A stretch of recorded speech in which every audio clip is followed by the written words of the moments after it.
اعوذ باللہ من الشیطان الرجیم بسم اللہ الرحمن الرحیم للذین استجابوا لربهم الحسنى والذین لم يستجیبوا له لو ان لهم ما في الارض جميعا ومثله معه لافتدوا به اولئک لهم سوء الحساب ومأواهم جہنم وبئس المہاد افمن يعلم انما انزل الیک من ربک الحق کمن هو اعمی انما یتذکر اولو الالباب۔ اللہ رب العالمین نے ارشاد فرمایا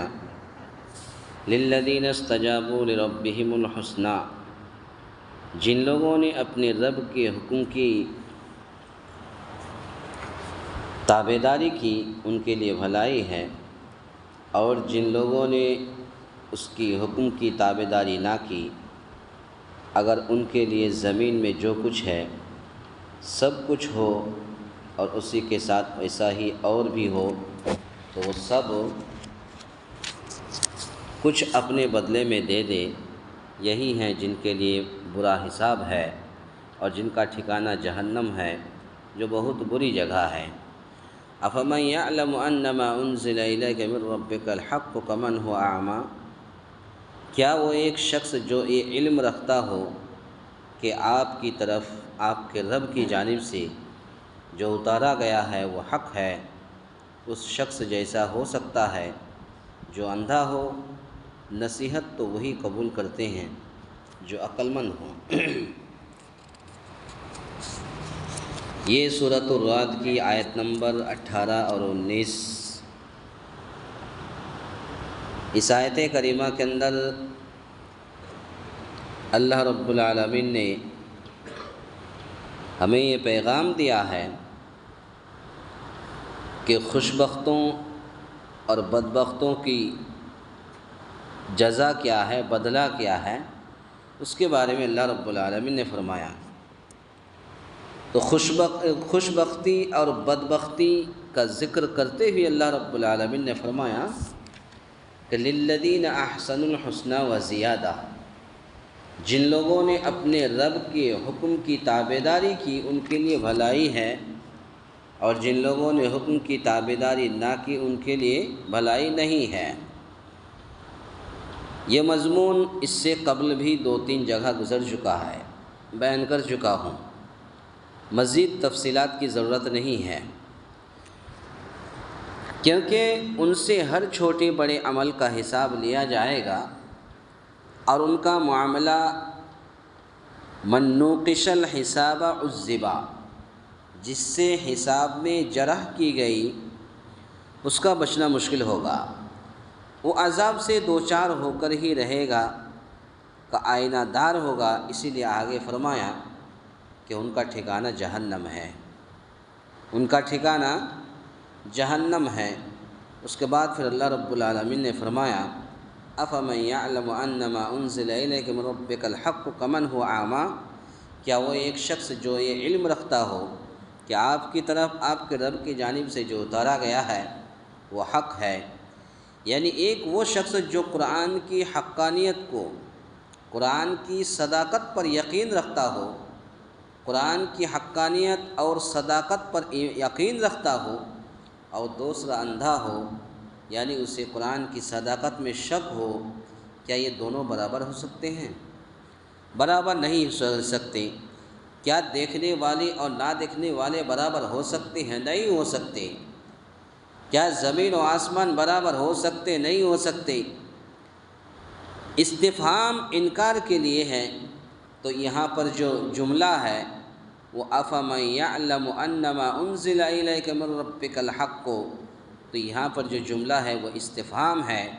اور استفہام انکار کے لیے آتا ہے، یعنی یہ دونوں اسی طرح برابر نہیں ہو سکتے، جس طرح جھاگ اور پانی، یا سونا یا چاندی، تانبا، پیتل اور اس کی میل کچیل برابر نہیں ہو سکتے۔ تو جس طریقے سے ایک حق اور باطل برابر نہیں ہو سکتا، اسی طرح سے اندھا اور کیا دیکھنے والے نہ دیکھنے والے یہ بھی برابر نہیں ہو سکتے۔ تو جس طرح جھاگ پانی، سونا، چاندی اور اس کی میل کچل برابر نہیں ہو سکتے، اسی طریقے سے حق اور باطل بھی برابر نہیں ہو سکتے۔ اسی طرح سے اللہ رب العالمین نے فرمایا نصیحت تو وہی قبول کرتے ہیں جو عقل مند ہوں، یعنی جن کے پاس قلب سلیم اور عقل صحیح نہ ہو، اور جنہوں نے اپنے دلوں کو گناہوں کے زنگ سے آلودہ اور اپنی عقلوں کو خراب کر لیا ہو، وہ اس قرآن سے نصیحت حاصل ہی نہیں کر سکتے۔ نصیحت حاصل وہ لوگ کرتے ہیں جو قرآن کو سمجھتے ہیں، قرآن پر ایمان رکھتے ہیں، قرآن پر یقین رکھتے ہیں، قرآن کی حقانیت پر یقین رکھتے ہیں، قرآن کی صداقت پر یقین رکھتے ہیں، وہی لوگ نصیحت حاصل کرتے ہیں۔ اور جو لوگ عقل مند ہیں، جو لوگ اس دنیا کے بارے میں غور و فکر کرتے ہیں کہ یہ دنیا کتنی بڑی ہے، کہ اللہ رب العالمین نے انسانوں کو پیدا کیا، چھوٹے چھوٹے کیڑے مکوڑوں کو پیدا کیا، چھوٹے چھوٹے کیڑے مکوڑے کو پیدا کیا، چرند و پرندوں کو پیدا کیا،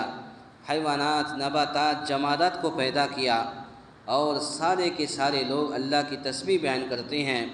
سب اپنی اپنی زبان میں اللہ کی تسبیح بیان کرتے ہیں۔ تو جو لوگ بھی غور و فکر کرتے ہیں ان کے لیے بڑی نصیحت ہے، اور جو لوگ غور و فکر نہیں کرتے، تو جو لوگ غور و فکر نہیں کرتے، ظاہر سی بات ہے کہ ان کے عقل میں یہ صحیح بات دکھائی نہیں دیتا، ان کو برائی ہی برائی دکھائی دیتا ہے۔ تو آج کے درس کا خلاصہ کلام یہ ہے کہ اللہ رب العالمین کل قیامت کے دن ہر چھوٹے بڑے عمل کا حساب لے گا، اور کیونکہ ان سے ہر چھوٹے بڑے عمل کا حساب لیا جائے گا، اسی طرح سے ایک شخص ہے کہ قرآن کی حقانیت اور قرآن کی صداقت پر یقین رکھتا ہو، اور دوسرا اندھا ہو، یعنی اسے قرآن کی صداقت میں شک ہو، یہ دونوں برابر ہو سکتے نہیں ہو سکتے۔ جس طرح سے سمندر میں جھاگ، پانی اور سونا، چاندی، تانبا، پیتل اور اس کی میل کچل جیسے برابر نہیں ہو سکتے، ایسی ہی ایک شخص قرآن اور حق اور باطل کے درمیان بھی فرق نہیں ہو سکتا۔ حق اور باطل کے درمیان فرق ہو سکتا ہے، فرق ہے، یعنی قرآن حق ہے اور باطل باطل ہے، تو گویا کہ حق اور باطل دونوں برابر نہیں ہو سکتے۔ جس طریقے سے یہ سمندر میں جھاگ، پانی، سونا، چاندی اور اس کے میل کچل برابر نہیں ہو سکتے۔ اللہ تعالیٰ سے دعا ہے یا الہ العالمین ہم تمام مسلمانوں کو کہنے سننے سے زیادہ نیک عمل کرنے کی توفیق عطا فرمائیں، آمین۔ اقول قولی ھذا استغفر اللہ لی ولکم ولسائر المسلمین واستغفروہ انہ هو الغفور الرحیم۔